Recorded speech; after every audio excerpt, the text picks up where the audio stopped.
Hola hermano, hola hermana, ¿cómo estás? Bienvenido a Quiero Ser Santo, bienvenido a De Perfección y Santidad. Programa número 65. Ya hace muchísimo tiempo que estamos juntos, que estamos unidos, compartiendo este viaje por la santidad. Por esto que, como siempre digo, hace 65 programas que vengo diciendo que es algo que se habla poco, que desconocemos mucho y que por eso nos permitimos abordar. Continuamos, damos continuidad a la exhortación del Papa Francisco, Gaudete et Exsultate, del año 2018, y vamos a ver la parte 2. Hoy vamos a compartir la parte 2 de lo que veníamos tratando, que era el gnosticismo actual. Hablamos el programa pasado de una manera, un modo de gnosticismo, y ahora vamos a ver la segunda parte de este gnosticismo, y nos vamos a meter en los límites de la razón. Los límites de la razón. Vamos a ver numerales 43, 44, 45 y 46 de esta encíclica que acabo de comentar. Numeral 43 dice así: nosotros llegamos a comprender muy pobremente la verdad que recibimos del Señor. Con mayor dificultad todavía logramos expresarla. Por ello no podemos pretender que nuestro modo de entender nos autorice a ejercer una supervisión estricta de la vida de los demás. Quiero recordar que en la Iglesia conviven lícitamente distintas maneras de interpretar muchos aspectos de la doctrina y de la vida cristiana que, en su variedad, ayudan a explicitar mejor el riquísimo tesoro de la palabra. Es verdad que a quienes sueñan con una doctrina monolítica defendida por todos sin matices, esto puede parecerles una imperfecta dispersión. Precisamente, algunas corrientes gnósticas despreciaron la sencillez tan concreta del Evangelio e intentaron reemplazar al Dios trinitario y encarnado por una unidad superior donde desaparecía la rica multiplicidad de nuestra historia. Bueno, el Santo Padre está metiéndose de lleno con estos fundamentalistas, tradicionalistas, que están encasillados en una doctrina, como él dice, monolítica, única, así cerrada, estricta, y que no permiten nada más allá de esa interpretación. Pero él dice, a ver, nosotros, inicia así, ¿no? Nosotros, la verdad que tenemos una manera muy pobre de percibir la verdad que recibimos del Señor. Y dice, nos cuesta aún más poder expresarla. Y se está refiriendo inclusive a la iglesia. Entonces, trata de meternos en esta dinámica de poder abrirnos a la sencillez del Evangelio. Esa sencillez que tristemente las corrientes gnósticas del principio de la era cristiana eran las que trataban de reemplazar. No podían entender a un Dios tan sencillo, a un evangelio tan bajado a la altura de todos, porque esa es un poco la verdad. Ahora vamos a meternos en el numeral 44, dice, en realidad la doctrina, o mejor, nuestra comprensión y expresión de ella, no es un sistema cerrado, privado de dinámicas capaces de generar interrogantes, dudas, cuestionamientos. Y las preguntas de nuestro pueblo, sus angustias, sus peleas, sus sueños, sus luchas, sus preocupaciones, poseen valor hermenéutico que no podemos ignorar si queremos tomar en serio el principio de encarnación. Sus preguntas nos ayudan a preguntarnos sus cuestionamientos nos cuestionan. Sigue metiéndose de lleno con aquellos hermanos que inclusive ven la santidad de una manera, dentro de esta doctrina, de esta manera de ver la doctrina, la enseñanza de la iglesia, de una manera cerrada y estricta. Y el Santo Padre dice, no es así. Dice, la doctrina no es un sistema cerrado. Fíjense lo que está diciendo el Santo Padre. No es un sistema cerrado. No es un sistema cerrado. Y termina diciendo que el pueblo, nosotros, vos, yo, tenemos también la capacidad de poder plantear, preguntar, cuestionar.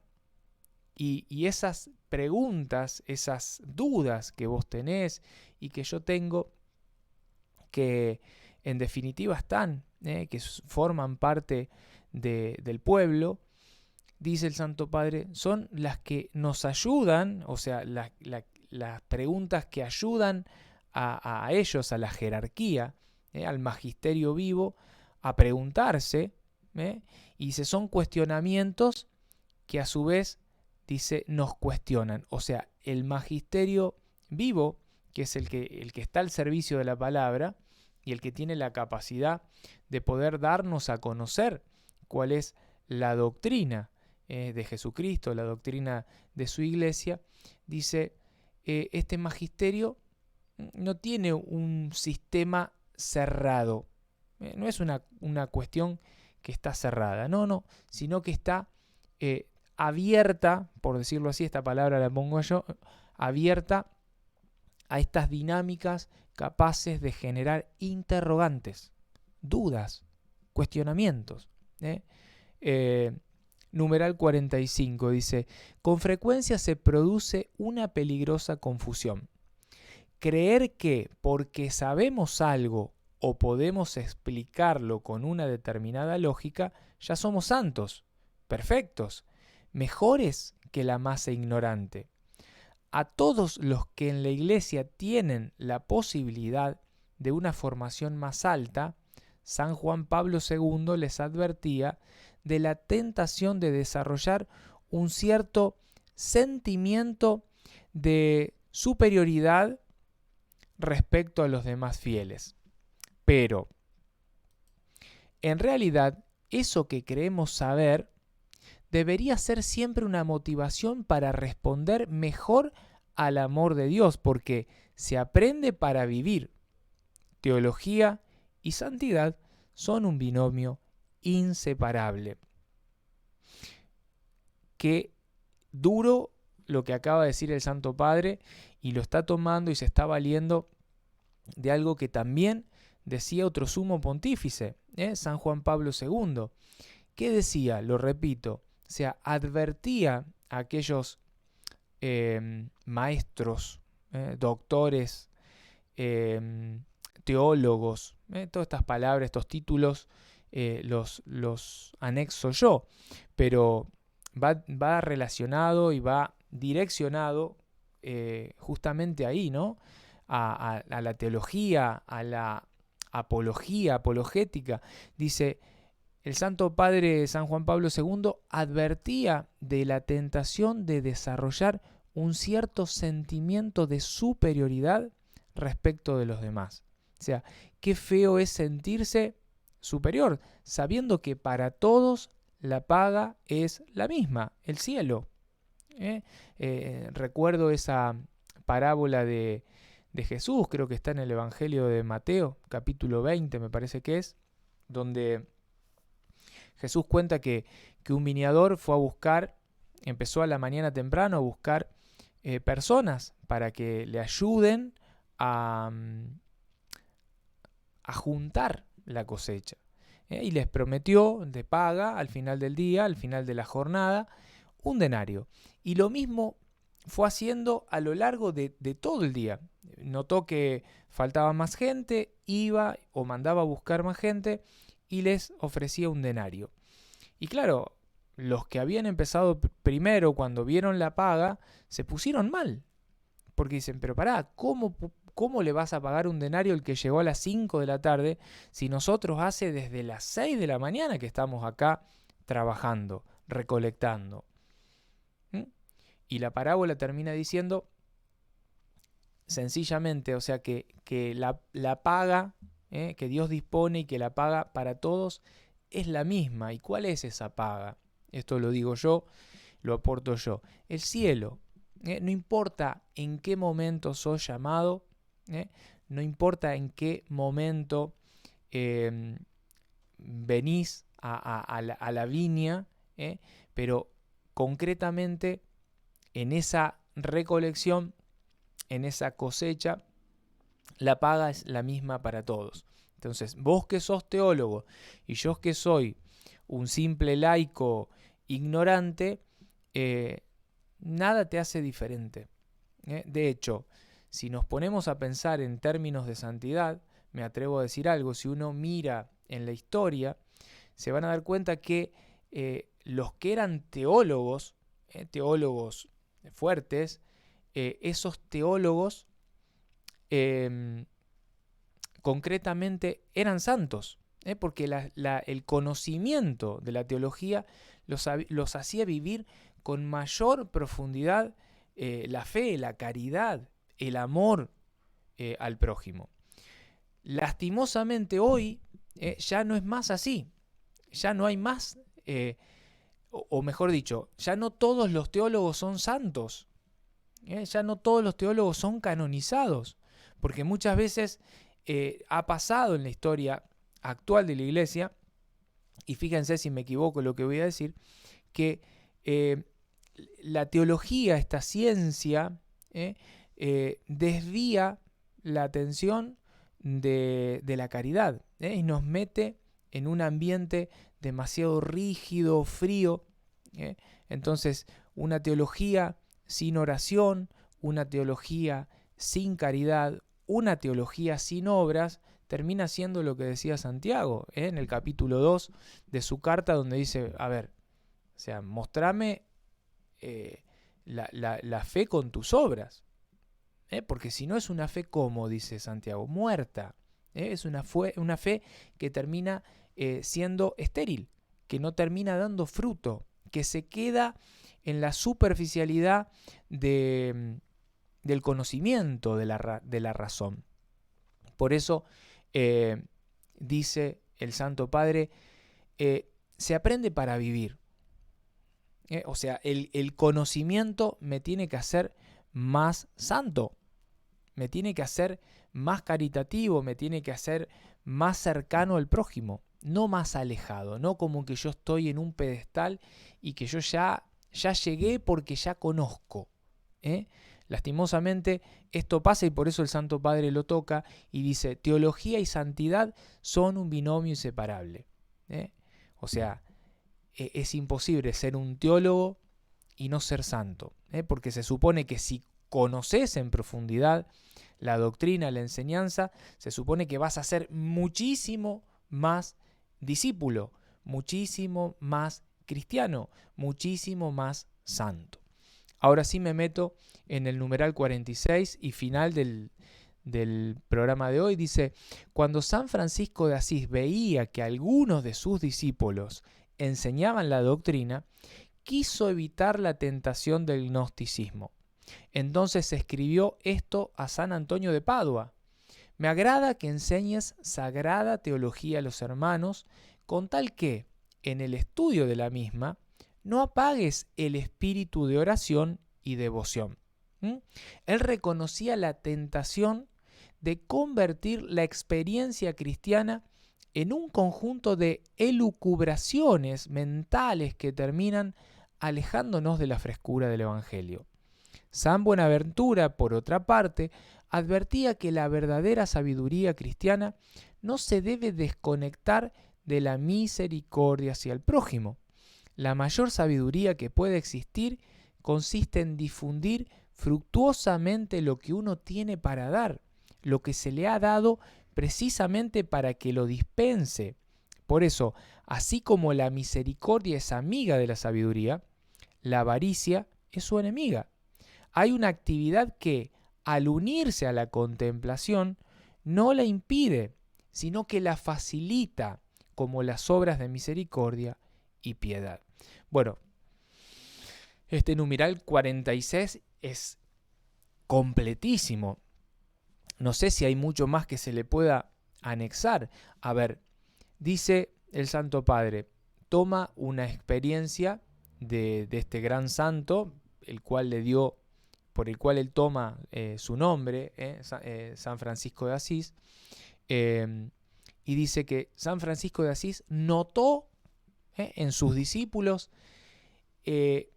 una cierta tentación de caer en este gnosticismo cristiano, ya en esa época. ¿Por qué? Porque enseñaban teología a los hermanos, pero él les reclamaba que al enseñar esa teología no apagasen nunca el espíritu de oración y el espíritu de devoción.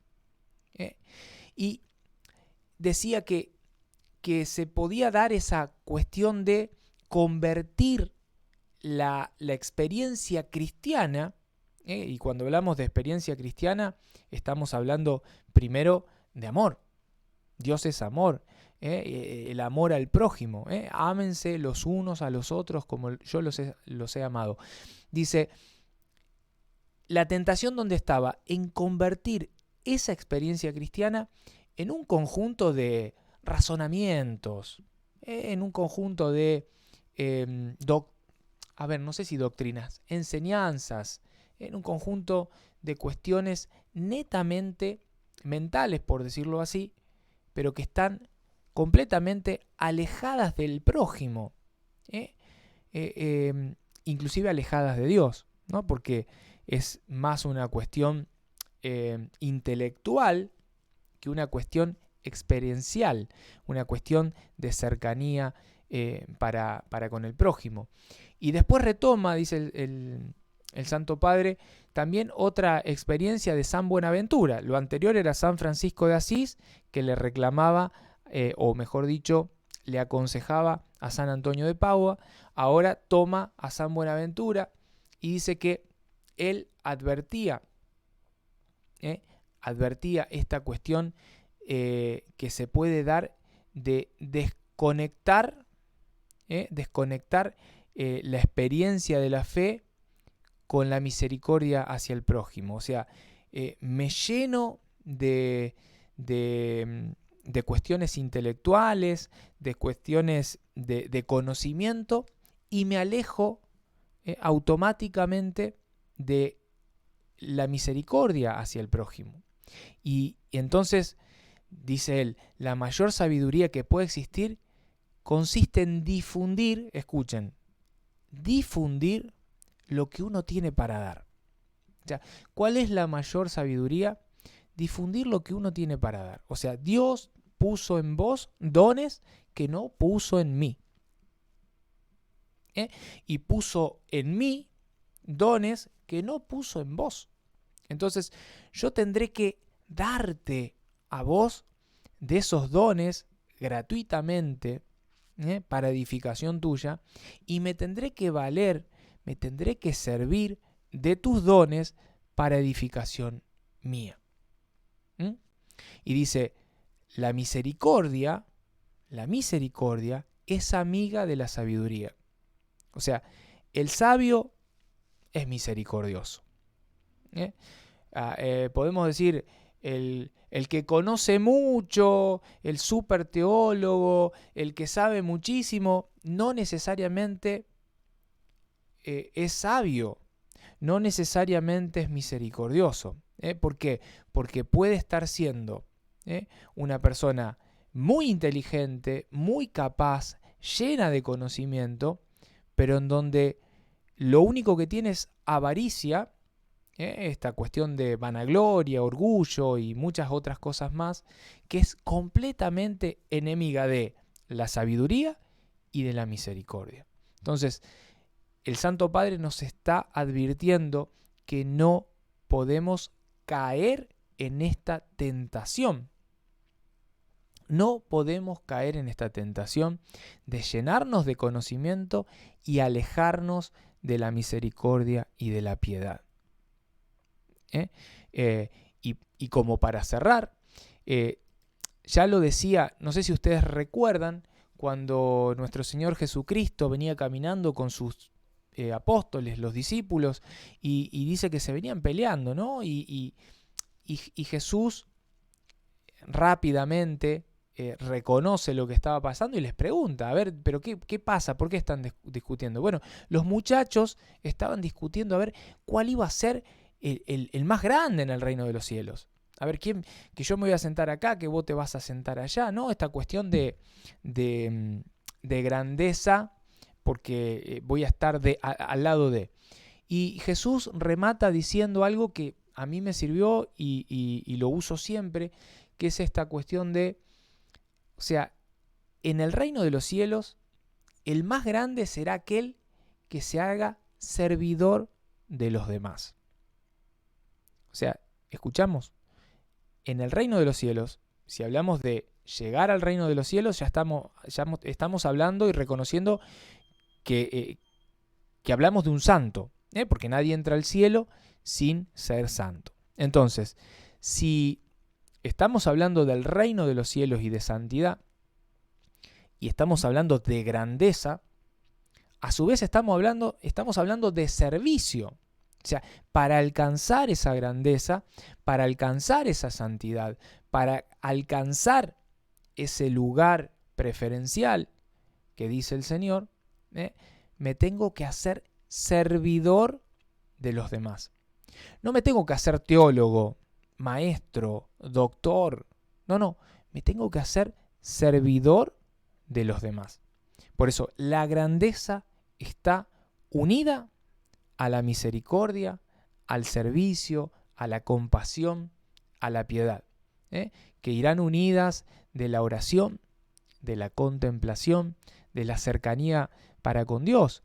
Y sí, lógicamente, del estudio, de la formación, del conocimiento, pero un conocimiento que nunca se separa de esto que dijimos recién, que lo podemos expresar básicamente con algo sencillo, que es servicio. Servicio. El poder servir al prójimo con nuestros dones, como decía el Santo Padre, con nuestra cercanía, con misericordia y piedad. Bueno, espero que te haya sido de utilidad. Nos toca el próximo lunes abordar otra característica que se puede dar en este camino hacia la santidad. Hablamos dijimos en estos 2 programas, gnosticismo actual, que es una manera de una tentación que se da en el camino hacia la santidad, y las definimos a las 2. Ahora vamos a hablar el próximo lunes del pelagianismo actual, otra herejía que tiene muchísimos años, pero que lastimosamente vuelve a surgir. Vuelve a surgir y se hace presente y con una fuerza increíble. Vamos a hablar de una voluntad sin humildad, vamos a hablar de la enseñanza de la iglesia que muchas veces queda olvidada. Vamos a hablar de muchísimas cosas. También lo vamos a dividir, como hicimos con el tema del gnosticismo, en 2 capítulos, porque es bastante largo y queremos hacerlo, al menos quiero permitirme hacerlo despacio para poder aprenderlo yo, para que me sirva a mí. Bueno, como te decía recién, espero que te haya servido. Te dejo mi bendición de hermano, y espero que tengas una bendecida semana. Nos vemos el próximo lunes. Chau.